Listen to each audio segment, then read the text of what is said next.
क्योंकि यहाँ की जनता जानती है कि ये जो फ्री बीज दे रहे हैं, हाँ, वो हमारा इलेक्शन जीतने के लिए दे रहे हैं। उनके गुजराती में मतलब गुजरात के लोगों के लिए बिल्कुल वो है, फ्री बीज वो नहीं चाहते हैं। उनको पता है कि वो क्या नाम है साहब आपका? किशन भाई मेरा नाम है। किसान भाई?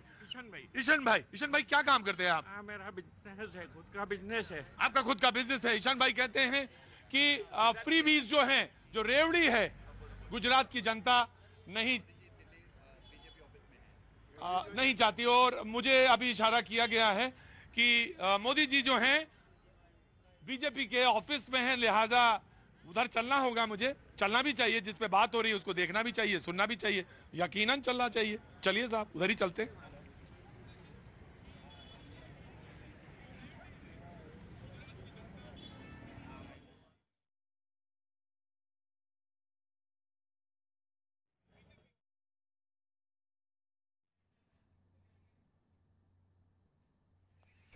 तो प्रधानमंत्री नरेंद्र मोदी बीजेपी मुख्यालय पहुंच चुके हैं। देखिए, ऐतिहासिक तस्वीरें हैं ये। वर्तमान की वो तस्वीरें हैं जो भविष्य की तरफ संकेत कर रही है।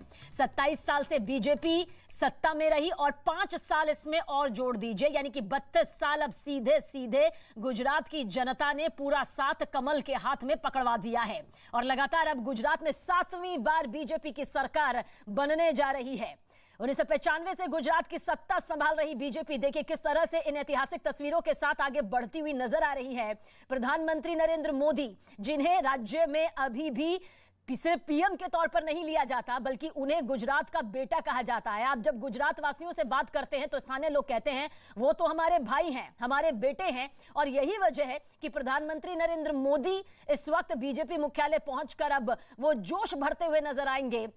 जिन चुनौतियों का सामना बीजेपी पिछले कई सालों से कर रही थी, लगातार वो नंबर नहीं आ रहे थे जिसका दावा किया जा रहा था। और इस बार पीएम मोदी ने तो चुनाव प्रचार प्रसार के दौरान कह दिया था कि नरेंद्र का रिकॉर्ड भूपेंद्र तोड़ेंगे।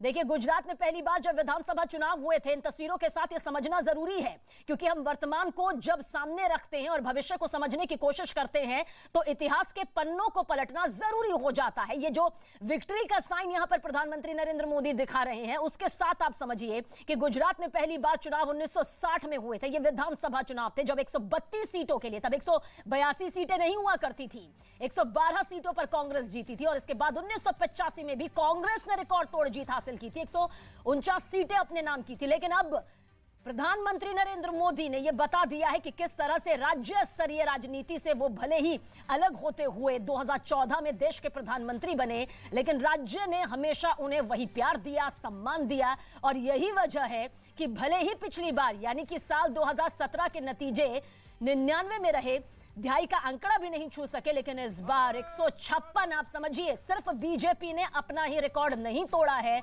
इतिहास के पन्नों में सिमटा वो रिकॉर्ड भी तोड़ा है जिसे तोड़ना लगातार विपक्ष नामुमकिन बता रहा था।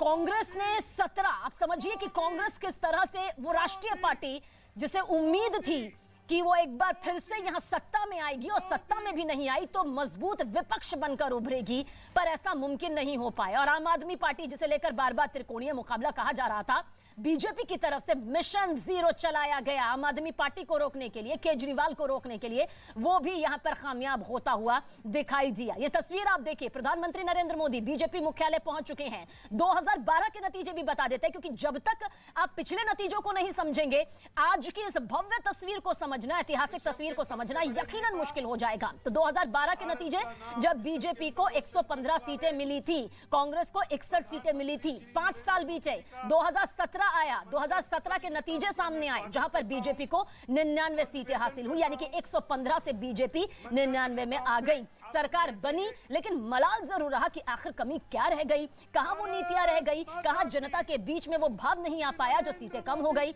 वहीं कांग्रेस ने बढ़ोतरी हासिल की और 2012 यानी 61 सीटों के मुकाबले कांग्रेस ने 2017 में 77 सीटें यहां पर अपने नाम की, यानी कि कांग्रेस का दायरा बढ़ गया। लोकसभा चुनाव हुए जहां पर सभी सीटें सीटें जो कि 26 सीटें रहीं वो बीजेपी के नाम में हुई।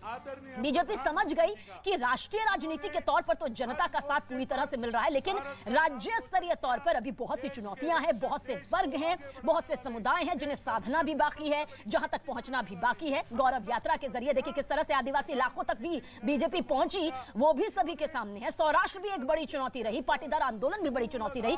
इन तमाम चुनौतियों को पार करते हुए मंच की ये तस्वीरें इस वक्त आप देख लीजिए। प्रधानमंत्री नरेंद्र मोदी, देखिए साल 2001 को आप याद करिए इन तस्वीरों के जरिए। स्वागत कर रहे हैं